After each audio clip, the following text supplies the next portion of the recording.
Okay, with all that information, we're now ready to go on and add your pages and all of your content.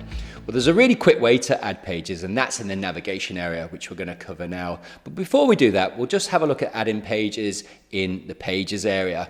Well, in the top of the pages area, in the top bar here on the right, you can see add page. So you can set up a page there, and you can also clone pages in the pages area too. Maybe you've got the design layout set up, it's already got all the tags, so you can just hit clone and then just go and swap the text and images. Now, if you are working on a new page, you can put it in draft and then flip to live when you're ready. And if it's a page that you don't want to be indexed by the search engines, such as a landing page for an ad, or maybe it's got special offer pricing in there, then you can mark this page as hidden. Now, this will tell the search engines do not index it. Now, there are a few subtleties in that, such as if your page is already indexed by the search engine and then put it to hidden, well, it's already on the search engine where it will remain. And so if you need more details, just use the help icons next to every feature. Now, when first building your website, the quickest way to add pages in one go is via the navigation area, which you can access via the main menu. So here you can create complex navigation to serve thousands of pages from just a handful of labels in your header. And we do this by creating and connecting menus together in infinite ways. So let's take a look at some of the possibilities. I'll first draw your attention to the header menu, which is the main navigation bar in your header. And in the header menu, you can create drop-down menus with submenus simply by dragging the labels into position. And to add new pages, you can click Add New Page in the top bar.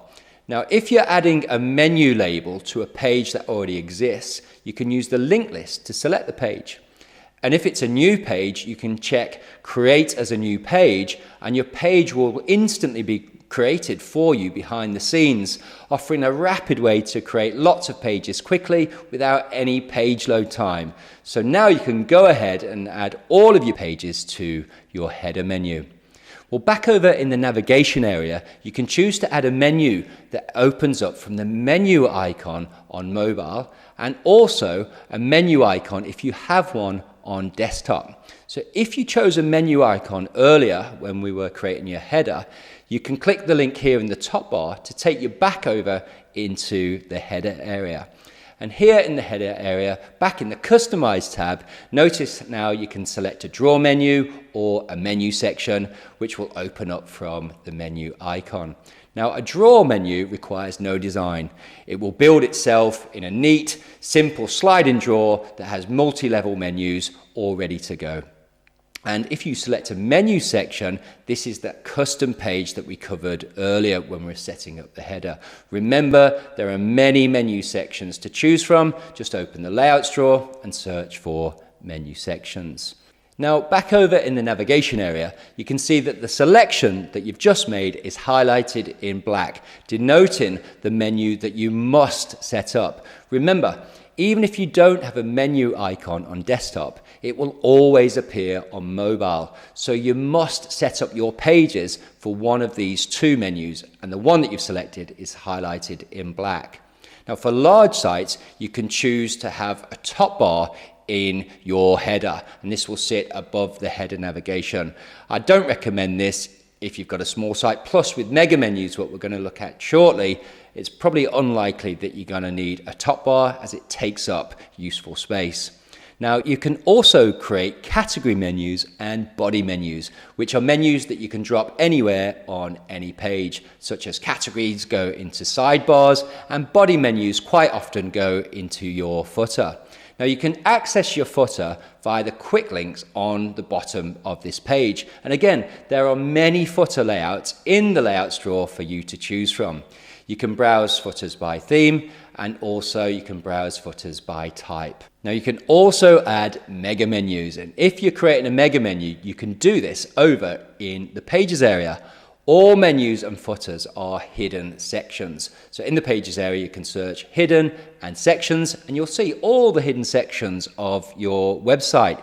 You can design hidden sections just like any other page. Since these pages are hidden, they won't be indexed by the search engine. And as they're a page, you've got the full flexibility to design them in a customized way. And again, you'll be pleased to know that there are many menus in the layouts drawer, which you can browse by theme or browse by type. And once you've created your mega menu, you want to assign it to the correct header label. And therefore, what we want to do now is go back to the header menu and then click on edit next to the menu of which you want to assign the mega menu to. And when we click edit, you can see here that all our mega menus exist, and you can just assign the one that you want. And finally, if you have an online shop or a password protected members area, you can access these menus here.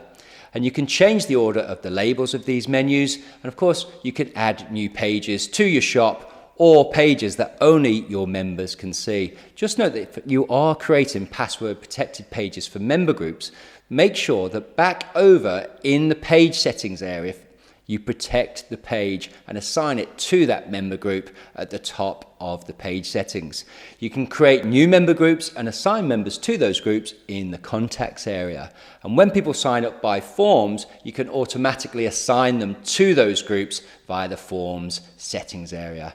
Now, if you're selling digital products like a course or a subscription service, you can grant access to those member groups during the checkout. So now we're going to move on to the bit that everyone has been waiting for, and that is how to set up your AI agents and put them to work as a chatbot, voicebot, or a shopbot, and also how to integrate them with other applications.